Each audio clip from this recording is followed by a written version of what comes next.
404 what का झटका लगा तेरे छूने से। वो एक्चुअली गाना था तो हमने उसी पे कोरिलेट कर दिया, क्योंकि लड़के आजकल ना गाना वाना बड़ा सुनते रहते हैं सब आजकल। हमारे लाइफ का सबसे अच्छा डिसीजन था कि हमने इंग्लिश मीडियम छोड़ के हिंदी मीडियम में आ गए। स्कूल में हम जब पढ़ रहे थे सरकारी स्कूल में, तो ऊपर से टूट के गिर गया था छत, थोड़ा सा तो फूट गया सर यहाँ पे मेरा। भाषा बाधा नहीं होनी चाहिए, खास करके एजुकेशन में। तो बचपन कैसा था? मैंने गरीबी को उतने पास से देखा है कि लोग अपनी पत्नी को उतना पास से ना देखे हो। कोई भी गरीब से गरीब लड़का के लिए वो बड़े से बड़ी शिक्षा ग्रहण करने के लिए सपना देख सकता है और उसका सपना पूरा होगा। किसी एजुकेशन कंपनी ने कहा कि आप हमारे साथ आ जाओ नौकरी, और इनको जॉब ऑफर मिला, यू कैन से एक तरह से, एंड वो जॉब ऑफर था 107 करोड़ रुपए का। स्टूडेंट का प्यार होता है वो कभी नहीं खरीद सकते हैं। जिस दिन मेरे इंस्टीट्यूट पे बम चला था, पुलिस बाद में आई थी, अगल बगल जितने लॉज थे, जब लड़कों को पता चला था तो पूरे लड़के छाप लिए थे सबको। हमारे यहाँ किसी का दिल टूटता है तो वो मजनू नहीं बल्कि माझी बन के पहाड़ तोड़ देता है। एजुकेशन सिस्टम इतना महंगा हो गया है कि जो जिन लोगों के पास पैसे नहीं थे वो अपने आप को दबा हुआ महसूस करते हैं। तो अभी इतनी सस्ती फीस होने की वजह से हर कोई पढ़ेगा, और पढ़ने के बाद जब वो मेंटल लेवल बढ़ेगा तो कुर्सी पे बैठने वाले अधिकारी और सामने की पब्लिक, केवल अंतर रहेगा तो कुर्सी का, बाकी मेंटल लेवल समान रहेगा। कोई शोषण नहीं कर सकता वहां पे। One of India top teacher हो, लेकिन आप खुद क्लास में कोई अव्वल स्टूडेंट, मतलब 37 आउट ऑफ 40 आए थे आप। बहुत ही अच्छा लगा आपको देख के। आई थिंक मोस्ट पीपल यहाँ पे शायद खान सर को जानते होंगे, जो नहीं जानते होंगे आज आप जान, एक ऐसी हस्ती से कभी नहीं मिले होंगे, क्योंकि लोग आपको टीचर बोलते हैं, लेकिन आपसे बड़ा एंटरटेनर मैंने कोई नहीं देखा सर। नहीं सीरियसली, ये नहीं समझ में आता है कि एजुकेशन इतना इंटरेस्टिंग चीज है, लोग इसको कैसे बोरिंग बना सकते हैं। तो पढ़ाई को इतना इंटरेस्टिंग बना दे कि लोग इसके सिवा कहीं हटना ही न चाहे। हाँ, and before we get into the interview, मतलब मैं आपको बोलूं इनके वीडियोस बड़े इंटरेस्टिंग होते हैं, वो बात और होती है, but let me show you the master at work. ठीक है, कोई सबसे बोरिंग सब्जेक्ट ले लेते हैं, ठीक है, फिजिक्स। उसमें कोई टॉपिक मैं याद कर रहा हूं अपने आईआईटी के दिन, इलेक्ट्रिक करंट। अगर किसी को समझाना है बच्चे को, बिहार में हो, कहीं पे भी हो सकता है, और जिसको ज़्यादा नॉलेज नहीं है, इलेक्ट्रिक करंट क्या होता है, कैसे होता है, वोल्टेज वगैरह 3-4 मिनट में अगर समझाना है, तो अगर मैं आपको बोलूँ इलेक्ट्रिक करंट का चैप्टर पढ़ना है, बोलोगे my God such A boring text book. अब हम खान सर को कहते हैं इलेक्ट्रिक करंट। सर देखिए, हम लोग को जो पढ़ाना होता है तो उसमें एक एक्सपेक्ट ये भी होता है कि लड़कों को एग्जाम में पास करके एग्जैक्ट नंबर भी देना है। तो हमें उस एग्जाम के पॉइंट ऑफ व्यू तक पहुंचने में एक अच्छा खासा टाइम लगता है। लेकिन समस्या क्या आ जाती है कि हमारे सामने बच्चा जो पढ़ के आ रहा है, जो गांव से आ रहा है, तो कई ऐसे गवर्नमेंट स्कूल या फिर ऐसे जगहों से वो पढ़ के आ रहा है कि जिसका स्टैंडर्ड एकदम, मतलब हम एवरेज से भी नीचे समझ जाते हैं। तो सबसे पहले तो चैलेंज हो जाता है उसको ऊपर लेके आना वहां तक। तो एक इलेक्ट्रिक करंट जैसे आप बोले वहां पे, तो लड़के जब शुरू में आते हैं तो उनको ये नहीं समझ में आता कि एम्पियर क्या चीज है, वोल्टेज में अंतर क्या नहीं समझ पाते, तो उनको समझाना काफी चैलेंजिंग हो जाता है। तो वही एक छोटा मोटा कि हम लोग ये समझते कि जब हम लोग पढ़ते थे तो हमारे दोस्त हमें अच्छे से समझा देते थे, और वो देहाती भाषा में समझाते थे, और टीचर लोग एक स्टैंडर्ड फॉलो करने लगते थे। तो हमें ऐसा लगता था कि मेरा दोस्त ही ज्यादा जानकार है। लेकिन ऐसा नहीं कि टीचर के पास नॉलेज रहता था, बताते नहीं थे। तो हम लोग के पास जब लड़के आते हैं इलेक्ट्रिक करंट के लिए, तो उसको क्या समझाएगा आदमी कि एक इलेक्ट्रॉन, एक छोटा सा पार्टिकल होता है, वो कितनी ज्यादा आ रहा है, कितना ज्यादा आ रहा है वो संख्या में दिख रहा है, कितनी भीड़ आ रही है, वो भीड़ उसके लिए एम्पियर हो गई, कितनी भीड़ आ रही है, और किस प्रेशर से भीड़ आ रही है वो उसके लिए वोल्टेज हो गया। अगर 220 वोल्ट है तो उसका प्रेशर अलग, 440 है तो उसका प्रेशर अलग। तो जहां भी हम लोग भीड़ से निकलते हैं तो क्या चीज होती है, दो ही चीजें होती हैं, भीड़ कितनी है और किस स्पीड से निकल रही है। तो जितनी ज्यादा में भीड़ है वो उसका एम्पियर हो गया, जिस प्रेशर से निकल रही है वो उसके लिए वोल्टेज हो गया, जितना ज्यादा होगा वो। तो इससे क्या होता है ना कि लड़के को पहले समझ में आता है कि नहीं वो रिलेट कहाँ करना है, फिर धीरे धीरे तो वो चीजें उसको एग्जाम तक तो पहुंच ही जाएगा, लेकिन उसको अपने पास हौसला ना खो दे शुरुआत में ही, इसलिए उसके एक फ्रेंड की तरह पढ़ाना जरूरी होता है। ठीक है, यू सॉ और मैंने तो वो वीडियो देखा है आपका इलेक्ट्रिक करंट का, उसमें तो अभी तो आप फिर भी उसमें और भी हैं कि 404 वॉट का झटका लगा तेरे छूने से। वो एक्चुअली गाना था तो हमने उसी पे कोरिलेट कर दिया, क्योंकि लड़के आजकल ना गाना वाना बड़ा सुनते रहते हैं सब आजकल। तो हमें लगा कि यहीं से इन लोगों को, मतलब हम ये नहीं कहते हैं कि तुम अलग से टाइम निकालो, बट जिस चीजों को वो देख रहा है, जिसके सराउंडिंग्स में हो रहा है, उसमें हर जगह पढ़ाई छुपी हुई है, हम क्यों ना उसको उसी से कोरिलेट कर दें। टंगस्टन का आपने बताया कि लाल हो जाता है, वो दो लोग लड़ रहे हैं, जरा वो भी बताइए। हाँ, वो जैसे लड़कों सब आते हैं सब, तो उनको ये समझ में नहीं आता फिजिक्स ना, एक तो कुछ ऐसे होते हैं दिमाग में लेके चले जाते हैं, भैया ये तो मेरे लिए बना ही नहीं है। ऐसा नहीं है, हमारा कोशिश ये रहता है कि एक मजदूर जो है, अगर मजदूर मजदूरी करके आ रहा है, उसने पढ़ाई नहीं किया है, फिर भी उसको अगर क्वांटम फिजिक्स समझा दिया जाए, ये होती है टीचिंग वहां पे, ताकि आपका बैकग्राउंड से कोई मतलब नहीं हो। हम जो टॉपिक अभी पढ़ रहे हैं यहां तक समझ में आए। टंगस्टन जैसे आप बोले थे यहाँ पे, तो लड़कों लोग को प्रॉब्लम हो रहा था, तो हमने बस उन को यही बताया कि जैसे आप लोगों को गुस्सा लगता है तो अलग अलग तरीके से कोई गुस्सा होता है, कि कोई गुस्सा होगा तो गालियां देने लगता है, कोई एक दो हाथ लगाने लगता है, कोई सरापने लगता है कि तुम्हारा ये हो जाए वो हो जाए वहां पे। उसी तरह मेटल्स की अलग अलग खासियत होती है। टंगस्टन उसमें है, उसको करंट देंगे तो गुस्से से लाल हो जाएगा, इसलिए हीटर में उसको लगाते हैं, ये सॉरी टंगस्टन देंगे तो चमकने लगता है, इसलिए बल्ब में डाल देते हैं। अलग अलग चीजें होता है, नाइक्रोम होता है, चमक के हीट देने लगता है। तो वही वो जिस चीज को देखा है उस चीज में उसको अच्छे से समझाया जाए।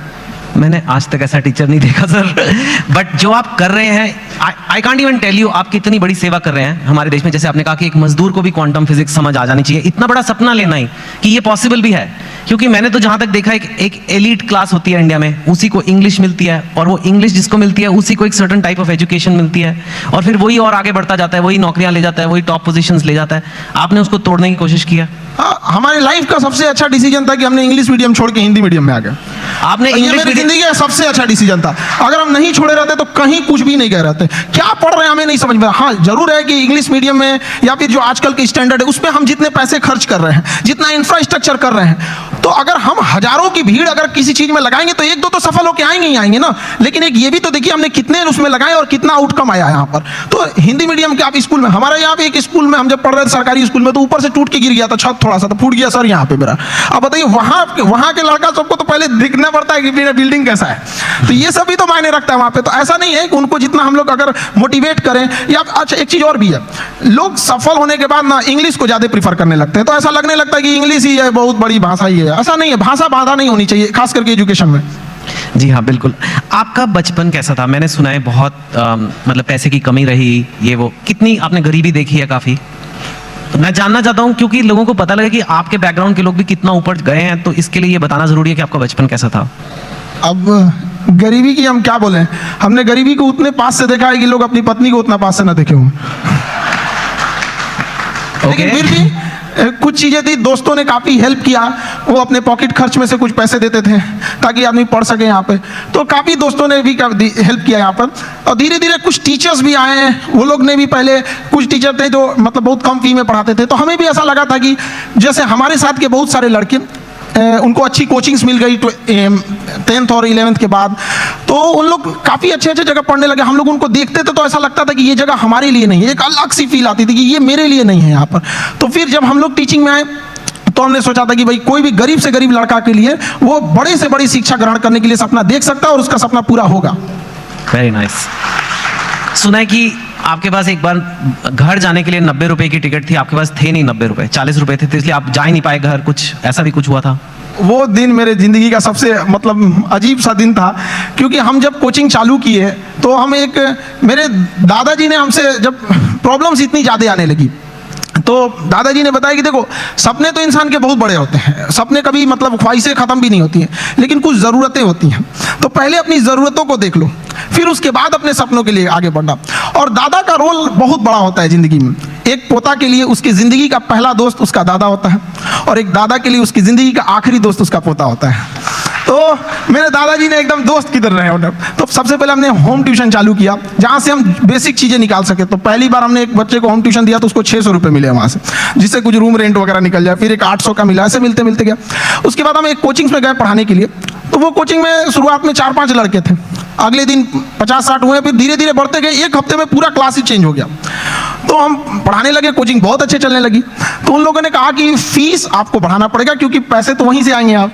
तो हमने फीस बढ़ाने का विरोध किया, तो उन लोगों ने कहा ऐसे नहीं होगा। तो फिर हम अपने से पढ़ाना चालू कर दिए। तो हमारी कोचिंग में क्या हुआ कि बम चल गया, बम, एक्चुअल बम वहाँ पे धड़ाधड़ गिरने लगा। हम लोग को दिमाग काम नहीं किया वहाँ पे, और क्या किए, सारी चीज़ें तहस नहस हो गई। अब हमको लगा कि अब घर जाना पड़ेगा, और घर जाने के लिए पैसे 90 रुपये चाहिए होते हैं, हमारे पास वही 40-50 रुपये थे। तो हम कहें कि अब घर भी नहीं लौट सकते, यहीं रुकते हैं, शायद कोई रोक रहा है हमें। वाह। तो जहाँ 40-50 रुपए की बात थी, मैंने सुना है कि आपको अभी थोड़े दिन पहले ही किसी एजुकेशन कंपनी ने कहा कि आप हमारे साथ आ जाओ नौकरी, और इनको जॉब ऑफर मिला, यू कैन से, एक तरह से। एंड वो जॉब ऑफर था 107 करोड़ रुपए का। तो यू नो व्हेन, एक वो दिन भी आपने देखे हैं जो 40-50 रुपए नहीं है, घर जाने के दुकान बंद करके, और 100, लेकिन स्वैग देखो, आप मना कर दिया। हमने मना कर दिया है, हमको 140 करोड़ नहीं चाहिए। हमें 140 करोड़ में आप पैसे ले सकते हैं, लेकिन जो स्टूडेंट का प्यार होता है वो कभी नहीं खरीद सकते हैं। जिस दिन मेरे इंस्टीट्यूट पे बम चला था, पुलिस बाद में आई थी, अगल बगल जितने लॉज थे, जब लड़कों को पता चला था तो पूरे लड़के छाप लिए थे सबको, और पूरे ऑर्गेनाइज अगल बगल की कोचिंगें डर के मारे बंद हो गई थी, और हमारी कोचिंग बम लगने के बाद भी नेक्स्ट बैच से एज इट इज चली थी। बाकी बच्चे नीचे खड़े थे। ये 107 करोड़ में कोई नहीं खरीद सकता है। और हम जिस जगह से आए हैं, बिहार से, यहाँ का अलग ही एक स्वैग है। वो तो मुझे पता है। हाँ, हम लोग उसका अलग स्वैग है। हमारे यहाँ किसी का दिल टूटता है तो वो मजनू नहीं बल्कि माझी बन के पहाड़ तोड़ देता है। अरे बाप। हमारे यहाँ उगते, हर जगह उगते सूरज की पूजा की जाती है। हमारे यहाँ डूबते सूरज को भी पूजा किया जाता है। हमारे यहाँ युद्ध से पहले बुद्ध पढ़ा दिया जाता है। तो हम उस जगह से आए हैं जहाँ पे किसी को, अगर किसी को ऐसा लगेगा कि उसको दबा के उसको रास्ते से हटाया जा सकता है, तो नहीं हो सकता है वो। अरे वाह।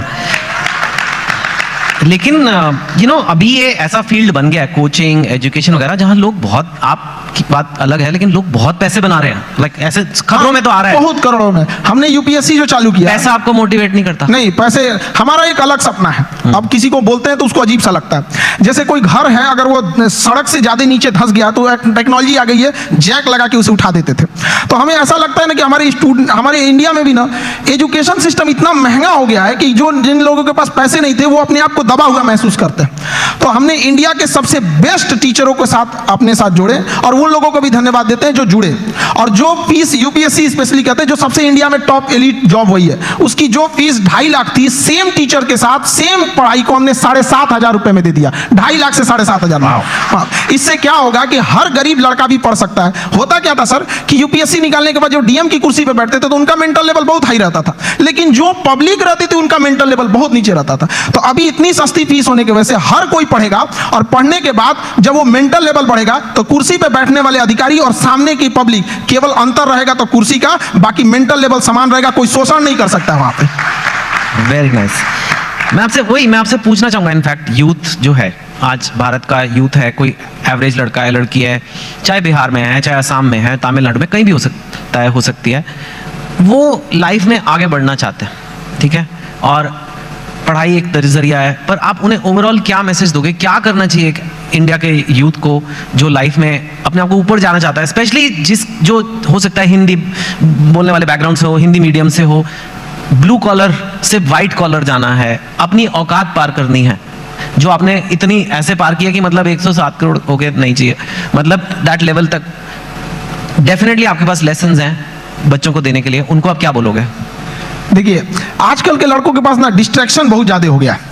वो मोबाइल में घुस रहे हैं तो उधर ही घुसते रह जा रहे हैं, पढ़ रहे हैं, ऊपर से एक नोटिफिकेशन आया व्हाट्सएप, उस पर कोई लिंक खुला, उधर ही के उधर ही रह जा रहे हैं। तो पहली बात कि लड़कों को अपने आप में एकदम श्योर रहना चाहिए कि अगर हमें डिस्ट्रैक्शन से बचना है मोबाइल, तो उसका डिसाइड करो कि भाई हमें अगर 2 घंटे चलाना है तो चलाओ, लेकिन एक फिक्स फ्रेम होना चाहिए कि 2 से 4 चलाएंगे, उसके बाद किसी का कॉल आएगा नहीं उठाएंगे, चाहे कोई भी हो, तो उस टाइम फ्रेम के बाद उनको नहीं होना चाहिए। दूसरा, आजकल और भी कई प्रॉब्लम, लड़कों के अंदर में आइडियाज बहुत है, मुझे ये करना है, सपने बहुत, एम्बिशन, एग्जीक्यूशन नहीं। अरे भैया करो ना, जब करना है तो चालू करो उसको। यहाँ पे तो टाइम टेबल बनाएगा, जिस दिन टेंशन में आएगा ना, टाइम टेबल बनाया, आज हमको पढ़ना है, और रेक को साफ करेगा, किताब वगैरह उसमें अच्छे से रखेगा, 2 दिन फॉलो करेगा, उसके 15 दिन बाद कहेगा तरीका, फिर बनाते हैं टाइम टेबल, वो गड़बड़ हो गया था, आप थोड़ा सा अच्छा वाला बनाना है। तो ऐसा नहीं करना चाहिए। सारे लड़कों को अपना स्ट्रेंथ भी देखना चाहिए। अगर सब लड़के एक जैसे नहीं होते हैं, जिस चीज के लायक हैं उसमें तैयारी करना चाहिए। शुरुआत में कहीं पे भी पहले अपना एक गोल सेट कर लेना चाहिए कि हमारी यहां से जरूरतें पूरी हो जाएंगी, अब इसके बाद हमें अपनी ख्वाहिशें पूरी करनी है शुरुआत से। अब जैसे गरीब के घर का लड़का उसकी रिस्पॉन्सिबिलिटी के चक्कर में अपने स्किल को मार देता है। एक गांव का लड़का है, इतना बेहतरीन डिजाइन बनाया, आर्ट बनाया, पेंटिंग, लेकिन वो क्या कर सकता है गांव का लड़का? उसके यहाँ घर वाले कहेंगे कौन सी पेंटिंग बना रहा है? तो वो ऐसा नहीं है कि स्किल्ड हर जगह। तो लड़कों को भी पहले एक जगह सेटल हो जाना चाहिए यहाँ पे, उसके बाद पूरी उम्र बची है अपनी स्किल को निखारने के लिए।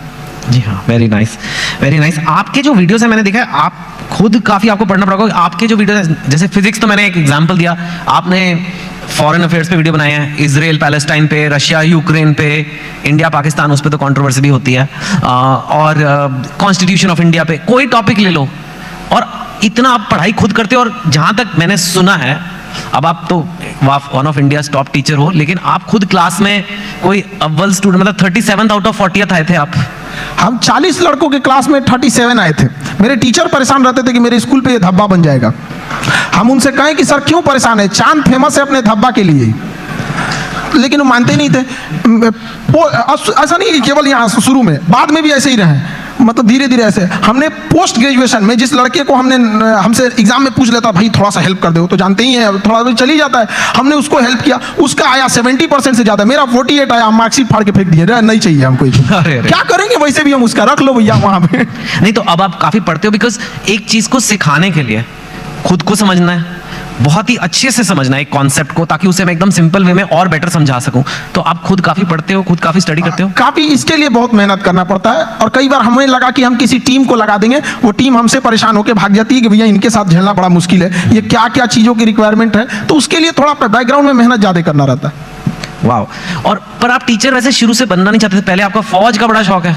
आज भी मेरा शौक फौज का है, मतलब आज भी हमारी ख्वाहिश वही है, आज भी मौका मिले तो वहीं चले जाए। लेकिन मेरा ना हाथ काफी टेढ़ा है यहाँ पे, तो इतना टेढ़ा है उन लोगों को लगा, मतलब आप गए थे? हाँ, एनडीए का एग्जाम दिए, यूपीएससी लेती है, हम सारे लोगों को बताए थे कि यूपीएससी एग्जाम लेती है, और इसका फीस भी 150 रुपये का फॉर्म आया उस समय एनडीए का, हम लोग के समय लोगों को लगा किया, तो हमको सब लोगों को लगा कि अभी फौजी बन जाएगा, लेफ्टिनेंट। हम गए वहाँ से, बाद में पता चला ये गड़बड़ है, तो रिजेक्ट हो गए। हालांकि ऐसा नहीं है कि वो लोग सेलेक्ट कर लेते तो अच्छा ही करते हैं वहाँ पे। कभी कभी हमने फौज पे, हथियारों पे, मिसाइल पे ऐसी वीडियोस बना देते हैं कि लोग हमको उधर से फोन आने लगता है, यार इतना थोड़ी बताना है, आप इतना भी मत बता दो वहाँ पे। और फिर उसके बाद आपने ये शुरू किया। मुझे एक बात बताइए, अब हम जनरल बातें करते हैं, हाँ एक दो। आप बिहार से हैं, और बिहार को शायद आपसे अच्छा बहुत ही कम लोग समझते होंगे। बिहार का पर कैपिटा इनकम या बेरोजगारी या कोई भी इकोनॉमिक मैट्रिक्स आप ले लीजिए, आई एम श्योर आपने वीडियो भी बनाए हुए हैं, आप तो यूपीएससी की तैयारी कराते हैं। सपोज करिए जैसे साउथ की स्टेट्स हैं या कहीं से काफी कम है, और ऐसा हिस्टोरिकली नहीं था, नहीं। तो क्यों है ऐसा और कैसे बदला जा सकता है? देखिए, बिहार के पिछड़ेपन का कई कारण है, तो हमें अब उस कारणों के पीछे अब उतना भागेंगे लोग तो सही नहीं है, फिर तो कारण गिना के चलेंगे। हाँ, अब आगे बढ़ सकता है। अब हम बच्चों से जब मिलते हैं तो उनके क्या कारण, एक दो कारण तो बताइए। देखिए, एक वहाँ पे एजुकेशन सिस्टम जो था पूरी तरह से चरमरा गया है। एजुकेशन सिस्टम जो अच्छा है वो इतना महंगा है कि एक लेवल के लोग वहाँ जा नहीं सकते उस चीज़ों को। दूसरा, किसी भी तरह का कहीं पे भी फिनेंशियल चीज़ें ना होती हैं, एक्टिविटीज़ होती हैं, तो बाकी उसके साथ साथ कई चीज़ें की ग्रोथ होने लगती है। जैसे गरीबी अगर घुसेगा ना तो कई चीज़ों को तबाह करके रख देता है वहाँ पे। तो पॉपुलेशन ज़्यादा होने की वजह से गरीबी ज़्यादा हो गया, इंडस्ट्रियलाइजेशन हुआ नहीं, फ्रेड रूल ला दिया गया ताकि यहाँ से मिनरल्स वगैरह, उस समय झारखंड साथ में था भी, तो यहाँ से मिनरल्स बाहर जाते थे तो उस पर गवर्नमेंट सब्सिडी दे देती थी, जिस वजह से इंडस्ट्रीज को लगा कि क्या जरूरत है यहाँ स्टेब्लिश करने में। नेचुरल प्रॉब्लम रही है बाढ़ वगैरह की, तो कई कारणों से बिहार काफी पीछे रह गया। लेकिन अभी का क्या है कि एजुकेशन ही एक ऐसा रास्ता है, एक ऐसा हथियार है एजुकेशन, जो किसी मेटल डिटेक्टर में भी नहीं पकड़ा जाता है। लेकिन इसकी एक ही खराबी है कि ये काफी लॉन्ग टाइम समय लेता है। चावल की खेती 1 साल में रिजल्ट दे देता है, शीशम सागवान लगाइएगा 15 साल में हो जाएगा। एजुकेशन आपको 20-25 साल लेगा, लेकिन एक ऐसा इन्वेस्ट है जो जिंदगी भर आपको रिटर्न देते रहेगा यहाँ पे। तो एजुकेशन से ही किसी चीज को बदला जा सकता है, और आजकल के यूथ में वो चीज आ गया है। अब वो ना ब्रॉड लेवल पे सोच रहे हैं, और कई बार ऐसे यूथ भी घबरा जाते हैं कि सर, कहीं कहीं ऐसे न्यूज भी आती है कि इतना पढ़ा लिखा होकर छोटा जॉब कर रहा है। ये हकीकत है, और इसे देखा भी गया है कि बहुत पढ़े लिखे लोग छोटे जॉब में भी गए हैं, लेकिन वो बहुत दिन तक वहां रुकेगा नहीं। लोगों से अच्छा तो गूगल है, लिखना शुरू करते ही दिल की बात जान लेता है। वो वहां नहीं रुकेगा, मैं दरिया हूं, अपना हुनर जानता हूं, जहां से भी गुजरूंगा अपना रास्ता बना लूंगा। तो एजुकेशन वाले लोग जहां भी जाएंगे वो कुछ देर तक किसी प्रॉब्लम से वहां रुक सकते हैं, लेकिन फिर वो अपना रास्ता निकाल लेंगे। तो हर बच्चों को यही कहते हैं, थोड़ा वक्त लेगा, लेकिन एक दिन जब पलटेगा ये वक्त तो पूरी दुनिया देखेगी। Thank you. आपको लगता है एजुकेशन, क्वालिटी एजुकेशन है ना, क्वालिटी एजुकेशन कम प्राइस में दी जा सकती है? बिकॉज एक्चुअली आप एक्सेप्शन है इन, मतलब जैसे फॉर एग्जांपल मेडिकल की सीट ले लीजिए या एमडी की सीट, मैंने सुना है 1-1 करोड़ रुपया, मतलब फॉरेन जाके मेडिसिन करना ज़्यादा सस्ता हो गया इंडिया से। ऐसे भी हैं कि करोड़ रुपए में डिग्रियां हैं। वो कहते हैं कि भाई हमें तो अच्छी एजुकेशन देनी है तो भाई लगेंगे पैसे, अब कैसे करें, कैंपस बनाना है, इंफ्रास्ट्रक्चर बनाना है, ये बनाना है, वो फैकल्टी लेनी है। आप कह रहे हो कि लो कॉस्ट एजुकेशन भी अच्छी क्वालिटी की दी जा सकती है? बिल्कुल दी जा सकती है, और हमने किया भी है। अगर किसी लड़कों से हम यही कहते हैं कि अगर आपको इंडिया के किसी बेस्ट टीचर को ढूंढना है तो 2 तरीके हैं।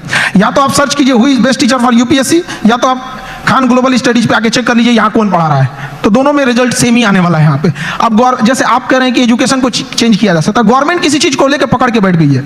मेडिकल कॉलेज के इतने नॉर्म्स है, यूनिवर्सिटीज के इतने नॉर्म्स है। हम चाहते हैं कि हम लोग के पास जैसे एजुकेशन सिस्टम में कुछ सुधार होना चाहिए। एजुकेशन एक अलग चीज है, स्किल एक अलग चीज है। आप यहाँ पे बैठे हैं ड्यू टू योर स्किल, वरना सवाल तो कोई भी पूछ सकता है। तो एज इट इज महत्व देना चाहिए एग्जाम में कि अगर 500 का एग्जाम है किसी एकेडमिक की चीजों की, तो उसमें 250 एजुकेशन होना चाहिए और 250 उसमें स्किल होना चाहिए। हम लोग किस पे भाग रहे हैं? एजुकेशन पे, स्किल्ड पे नहीं भाग रहे हैं। एजुकेशन, स्किल्ड, एक्सपीरियंस, ये 3 चीज चाहिए सबको सक्सेस होने के लिए। हम लोग को अगर गवर्नमेंट दे दे कि भैया एक यूनिवर्सिटी आप खोलो, हम बताते हैं कि अगर हम लोग को एक परमिशन दे दे तो बाकी यूनिवर्सिटियों को प्रॉब्लम हो जाएगी, लोग उंगली उठाने लगेंगे, देखिए 4 दिन हुआ यूनिवर्सिटी खोले, कैसे होता है चीज। करेक्ट। लेकिन गवर्नमेंट इतने रूल्स बना के रखी है कि जिन्होंने चेंज करना है वो आने में इतना पेपर वर्क देख के परेशान हो जाएंगे। आधार कार्ड में नाम सुधरवाने में हालत खराब हो जाता है, यूनिवर्सिटी तो बहुत बड़ी चीज है। That's true.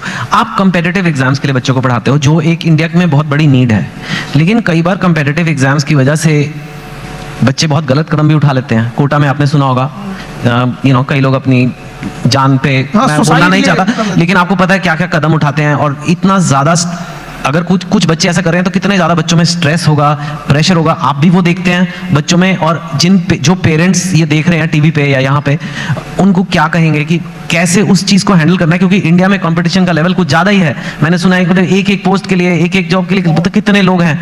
सो कैसे एक आदमी अपना मेंटल हेल्थ या कहें उसे अच्छा रखे? देखिए, बच्चों में एक चीज हम ये कहेंगे कि अगल बगल के एक्सपेक्टेशंस को वो देख लेता है और घबरा जाता है। वो अपनी माँ की बातों को सुने। जब हम फेल होते थे ना, तो मेरी मम्मी हौसला बढ़ाती रहती थी, कहती थी दुनिया तुम बहुत आगे जाएगा। हम कहते थे, टीचर लोग कहते हैं कि तुम धब्बा हो, तो उनका कहना था टीचर लोग क्या जानेंगे तुमको, हम तुमको ज्यादा जानते हैं, पूरी दुनिया की तुलना में हम तुमको 9 महीना पहले से जानते हैं, तो हमसे बेहतर तुम्हें कोई नहीं जानेगा। यहाँ पे स्टूडेंट को भी कहते हैं, एक बार अपने माँ बाप को देखो, तुम हीरा हो, तुम्हें कोई नहीं बदल सकता है। अपने दुनिया के दबाव में नहीं आना चाहिए। जिस पे यह जग हंसा है उसने इतिहास रचा है। वहां पे क्या हो गया ना, इतने बर्डन डाल दिए गए हैं, उनको लगता है कि IIT बहुत, या फिर आप एम्स हो गया, IIM हो गया। ऐसा नहीं है, यहाँ अच्छे लड़के गए हैं जिन्होंने IIT को अच्छा बनाया है। वरना IIT बिना एग्जाम लिए और डायरेक्ट सिलेक्शन देके दिखा दे, फिर देखे वो मेंटेन कर पाएगा? नहीं, वो एग्जाम लेके अच्छे लड़कों को ही सेलेक्ट करके लाती है यहाँ पे। तो लड़कों को भी मेहनत करते रहना चाहिए और कभी सुसाइड वगैरह पे नहीं सोचना चाहिए। हो सकता है कि जिनको लगता है कि मेरा एग्जाम नहीं हो पाया, आगे जाने के बाद उनकी कंपनी में एग्जाम पास करने वाला एम्प्लॉय बन जाए। सही बात है, नाइस। आर्टिफिशियल इंटेलिजेंस की आजकल बड़ी खबरें आ रही है। एक ये ChatGPT आ गया, आपने देखा ही होगा। कई लोगों को खतरा हो रहा है कि अब तो इतने बढ़िया कंप्यूटर हो जाएंगे, इतने बढ़िया ये आर्टिफिशियल इंटेलिजेंस हो जाएगा कि वही आंसर लिख देगा, वही सब कुछ कर देगा, मतलब नौकरियां सारी जगह गायब हो जाएंगी।